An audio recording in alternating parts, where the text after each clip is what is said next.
सल्लल्लाहु अलैका या रसूल अल्लाह सल्लल्लाहु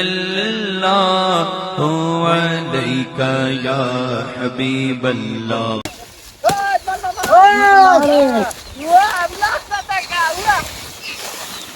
जी वीवर ਤੁਹਾਨੂੰ ਅੱਗੇ ਦਿਖਾਇਆ ਕਿ ਆਪਣਾ ਅਸੀਂ ਜਿਹੜਾ ਹੈ ਗੰਨਾ ਕਟਾਈ ਕਰਾਇਆ, ਉਸ ਤੋਂ ਬਾਅਦ ਗੰਨਾ ਅਸੀਂ ਲੈ ਕੇ ਇੱਥੇ ਵੇਲੇ ਤੇ ਆ ਗਏ ਹਾਂ। ਤਾਂ ਹੁਣ ਅਸੀਂ ਗੁੜ ਕਢਾ ਰਹੇ ਹਾਂ। ਗੰਨੇ ਤੋਂ ਲੱਗ ਕੇ ਤੇ ਗੁੜ ਤੱਕ ਅਸੀਂ ਸਾਰਾ ਪ੍ਰੋਸੀਜਰ ਤੁਹਾਨੂੰ ਇੱਥੇ ਦਿਖਾਣੇ ਆ।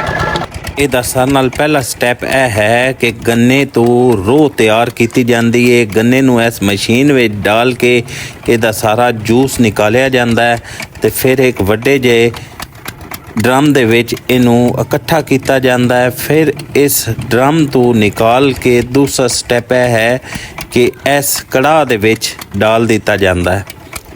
ਇਸ ਕੜਾਹ ਦੇ ਵਿੱਚ ਸਾਰੀ ਰੋਹ ਡਾਲ ਦਿੱਤੀ ਜਾਂਦੀ ਹੈ ਤੇ ਥੱਲੇ ਅੱਗ ਲਗਾ ਦਿੱਤੀ ਜਾਂਦੀ ਹੈ।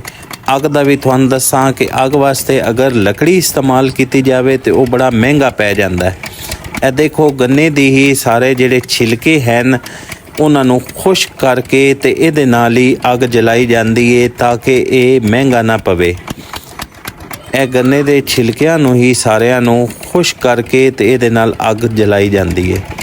ਤੀਸਰਾ ਸਟੈਪ ਇਹ ਹੈ ਕਿ ਪਹਿਲੇ ਥੋੜਾ ਥੋੜਾ ਉਬਾਲ ਆਣਾ ਜਿਸ ਟਾਈਮ ਸ਼ੁਰੂ ਹੋ ਜਾਵੇ ਉਸ ਟਾਈਮ ਇਹਦੇ ਉੱਤੇ ਹਲਕਾ ਹਲਕਾ ਕਚਰਾ ਇੱਕ ਸਾਈਡ ਤੇ ਨਜ਼ਰ ਆਣਾ ਸ਼ੁਰੂ ਹੁੰਦਾ ਹੈ।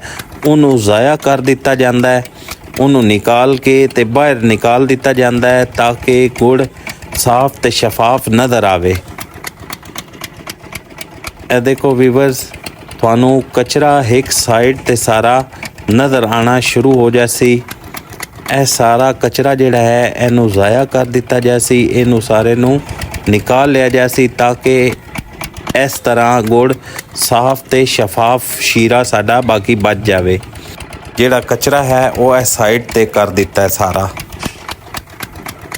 ਜਿਸ ਟਾਈਮ ਸਾਡਾ ਕਚਰਾ ਸਾਰਾ ਸਾਫ਼ ਹੋ ਜਾਸੀ ਸਾਈਡ ਤੇ ਨਿਕਲ ਕੇ ਇਹਨੂੰ ਬਾਹਰ ਨਿਕਾਲ ਲੈਸਾਂ।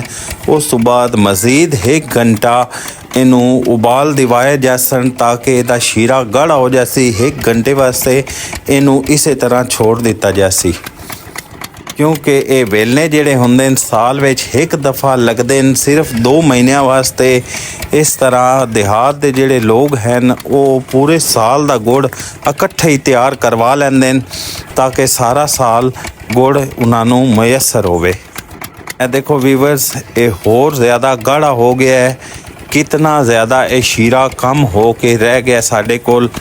ਇਹਨੂੰ ਮਜ਼ੀਦ ਚੈੱਕ ਕੀਤਾ ਜਾ ਰਿਹਾ ਹੈ ਕਿ ਇਹ ਗਾੜਾ ਹੋਇਆ ਹੈ, ਗੁੜ ਵਾਸਤੇ ਤਿਆਰ ਹੋ ਗਿਆ ਹੈ ਕਿ ਨਹੀਂ ਹੋਇਆ। ਇਹਦੀ ਅੱਛੇ ਤਰੀਕੇ ਨਾਲ ਚੈਕਿੰਗ ਕੀਤੀ ਜਾਸੀ। ਜੀ ਇਹ ਸਾਡੇ ਕੋਲ ਬਹੁਤ ਜ਼ਿਆਦਾ ਥਿਕ ਹੋ ਗਿਆ ਹੈ। ਅਸੀਂ ਹੁਣ ਲੱਕੜੀ ਦੇ ਬਾਕਸ ਦੇ ਵਿੱਚ ਠੰਡਾ ਕਰਨ ਵਾਸਤੇ ਰੱਖਣਾ ਸ਼ੁਰੂ ਕਰ ਸਕਦੇ ਹਾਂ। ਜੀ ਵੀਵਰਸ ਦੇਖੋ, ਜਿਤਨਾ ਗਾੜਾ ਹੋ ਗਿਆ ਉਸ ਤੋਂ ਬਾਅਦ ਇਹਨੂੰ ਲੱਕੜੀ ਦੇ ਬਾਕਸ ਦੇ ਵਿੱਚ ਅਸੀਂ ਨਿਕਾਲ ਲਿਆ ਤਾਂ ਕਿ ਇਹ ਠੰਡਾ ਹੋ ਜਾਵੇ ਤੇ ਆਪਣੀ ਜਗ੍ਹਾ ਤੇ ਜੰਮ ਜਾਵੇ। ਇਹ ਸਾਡਾ ਸਟੈਪ 3 ਹੈ। ਤੀਸਰੇ ਸਟੈਪ ਵਿੱਚ ਇਸ ਕੜਾਹ ਨੂੰ ਨਿਕਾਲ ਕੇ ਤੇ ਇਹਨੂੰ ਲੱਕੜੀ ਦੇ ਬਾਕਸ ਦੇ ਵਿੱਚ ਰੱਖਿਆ ਜਾਂਦਾ ਹੈ।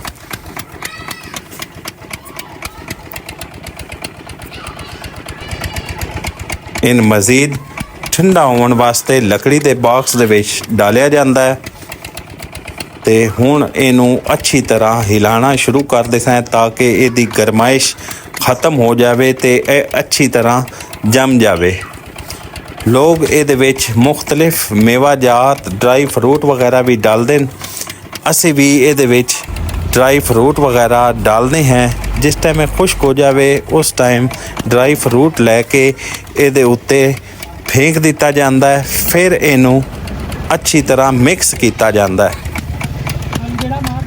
सर्दियों में ये ड्राई फ्रूट वाला जिहड़ा गुड़ है ये पंजाब की बड़ी अच्छी सौगात है, लोग पसंद करते हैं, मेहमानों को तोहफे के तौर पर भी देंगे।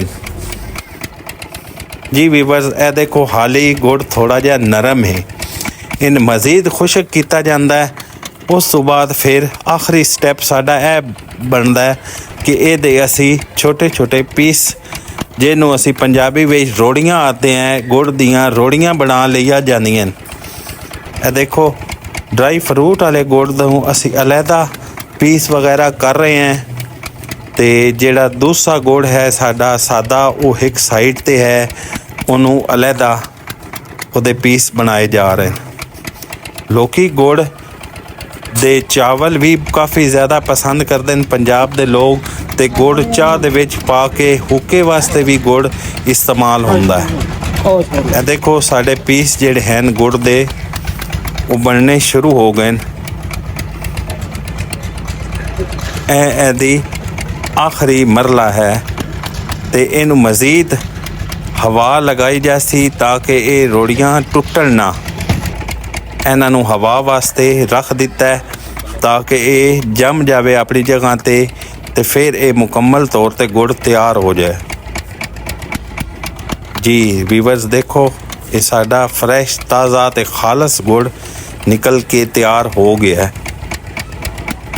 ਇਹਦੇ ਨਾਲ ਹੀ ਜਿਹੜਾ ਸ਼ੀਰਾ ਬਚ ਜਾਂਦਾ ਹੈ ਉਹਨੂੰ ਇਹ ਪੱਤ ਦੀ ਸ਼ਕਲ ਜਿਹੜੇ ਇਖਤਿਆਰ ਕਰ ਜਾਂਦਾ ਹੈ। ਲੋਕ ਬੜੇ ਸ਼ੌਕ ਨਾਲ ਖਾਂਦੇ ਨੇ, ਬੜਾ ਪਸੰਦ ਕਰਦੇ ਨੇ। ਇਹ ਕੜਾਹ ਦੇ ਨਾਲ ਜਿਹੜਾ ਜਮਿਆ ਹੋਇਆ ਸਾਈਡਾਂ ਤੇ ਹੁੰਦਾ ਹੈ ਉਹਨੂੰ ਨਿਕਾਲ ਕੇ ਤੇ ਉਹ ਪੱਤ ਦੀ ਸ਼ਕਲ ਇਖਤਿਆਰ ਕਰ ਜਾਂਦਾ ਹੈ, ਜਿਹਨੂੰ ਲੋਕੀ ਬੜੇ ਪਸੰਦ ਕਰਦੇ ਨੇ, ਬੜੇ ਸ਼ੌਕ ਨਾਲ ਖਾਂਦੇ ਨੇ। ਇਹ ਗਰਮਾ ਗਰਮ ਖਾਵਣ ਦਾ ਮਜ਼ਾ ਹੀ ਆਪਣਾ ਹੈ। ਜੀ ਵੀਵਰਸ ਅੱਜ ਅਸੀਂ ਤੁਹਾਨੂੰ ਇਹ ਗੁੜ ਦੀ ਮੁਕੰਮਲ ਤਫਸੀਲ ਨਾਲ ਵੀਡੀਓ ਦਿਖਾਈ ਹੈ ਕਿ ਕਿਸ ਤਰੀਕੇ ਨਾਲ ਇਹ ਪੰਜਾਬ ਦੇ ਵਿੱਚ ਗੁੜ ਤਿਆਰ ਕੀਤਾ ਜਾਂਦਾ ਹੈ। ਅਗਰ ਤੁਹਾਨੂੰ ਸਾਡੀ ਇਹ ਵੀਡੀਓ ਪਸੰਦ ਆਈ ਹੈ ਤੇ ਇਹਨੂੰ ਲਾਈਕ ਤੇ ਸ਼ੇਅਰ ਜ਼ਰੂਰ ਕਰ ਦਿਓ। ਨਾਲ ਕਮੈਂਟਸ ਬਾਕਸ ਦੇ ਵਿੱਚ ਕਮੈਂਟਸ ਜ਼ਰੂਰ ਕਰ ਦਿੱਤਾ ਕਰੋ ਤਾਂ ਕਿ ਹੌਸਲਾ ਅਫਜ਼ਾਈ ਹੋਵੇ। ਅਗਰ ਤੁਹਾਨੂੰ ਵੀਡੀਓ ਪਸੰਦ ਆਈ ਹੈ ਤਾਂ ਚੈਨਲ ਨੂੰ ਸਬਸਕ੍ਰਾਈਬ ਵੀ ਜ਼ਰੂਰ ਕਰ ਦਿਓ ਤਾਂ ਕਿ ਅਸੀਂ ਮਜ਼ੀਦ ਅੱਛੀ ਵੀਡੀਓਜ਼ ਤੁਹਾਨੂੰ ਦਿਖਾ ਸਕੀਏ, ਤੁਹਾਨੂੰ ਉਹਦਾ ਨੋਟੀਫਿਕੇਸ਼ਨ ਵੀ ਮਿਲਦਾ ਰਹੇ। ਇਹਦੇ ਨਾਲ ਹੀ ਸਾਨੂੰ ਇਜਾਜ਼ਤ ਦਿਓ। ਅੱਲਾ ਹਾਫਿਜ਼।